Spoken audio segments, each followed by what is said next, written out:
The Esports 2013 case came out in August of 2013. What if you had bought every skin contained inside a week after its release? How much would they be worth today? Much like the Weapon Case 1, the Esports 2013 case was among the first to come out for the game, before anybody knew how valuable they'd become, nor how popular CSGO would be in some far-off time like 2020. Of the 9 weapons, 8 contained subtle black, orange and red designs. And lastly, there's the trippy multicoloured monstrosity that is the P90 Death by Kitty. Of course it's easy to buy with the power of hindsight. I've laid down some basic ground rules. I imagine they're bought a week after release to give the prices time to settle. If I'm honest, a month after release is usually a better time to buy them, but we'll keep things simple by sticking to a week. And for each skin, I'll imagine we bought one of the highest quality possible. This isn't necessarily the most valuable. Sometimes it's the more worn types that are less common. But luckily in this case, literally, the highest factory new or minimal wear types are the most valuable at today's prices. So, 9 weapons, each in stat track and non-stat track, each in the highest quality finish possible. That's 18 skins. There's only one that has devalued, and that's the stat track FAMAS Doomkitty. A week after release, it would have cost £3.24, and today sells for £1.65. But you can see the price fluctuates quite a bit. One was sold for £34 on May the 6th, but in general the price is around £1.60 something. The best investment would have been the AK-47 Stat Track Red Laminate. So far in CSGO there have been red, blue and black AK-47 laminate varieties. And despite looking the most similar to the default skin, the red is the most valuable, perhaps in part because it's also the rarest of the 3, being a classified grade skin.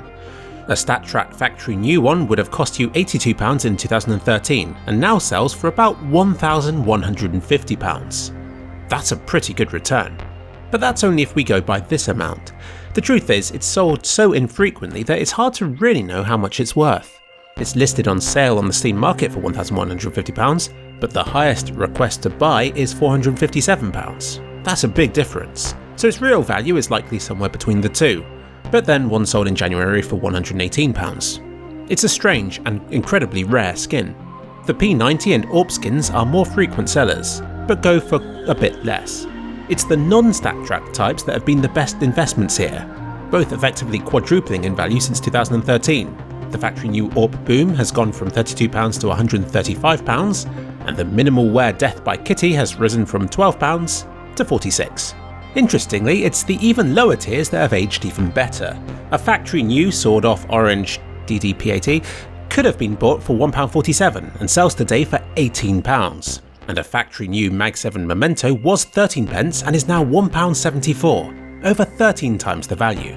In total, these 18 skins in 2013 would have cost you £443 and could potentially be sold today for £2,380, minus fees and inflation and stuff. Not bad. If you had invested that money in a bank at 3% interest, it would now be worth £542.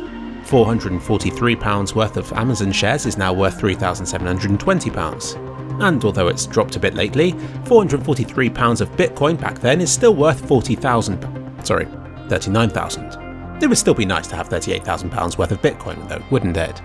If blessed with the power of hindsight, you can do tremendous things. If you bought £7,500 worth of the MAG7 Memento here for 3p each, and could somehow find 250,000 buyers willing to pay £4 each for them here, then you'd be a millionaire. And the best deal award goes to this factory new Stat Track AWP Boom, worth £300 and sold for 3p. Poor him. And that's it for the Esports 2013 case. Check out my showcase video for it here. And remember, it's always easy with hindsight.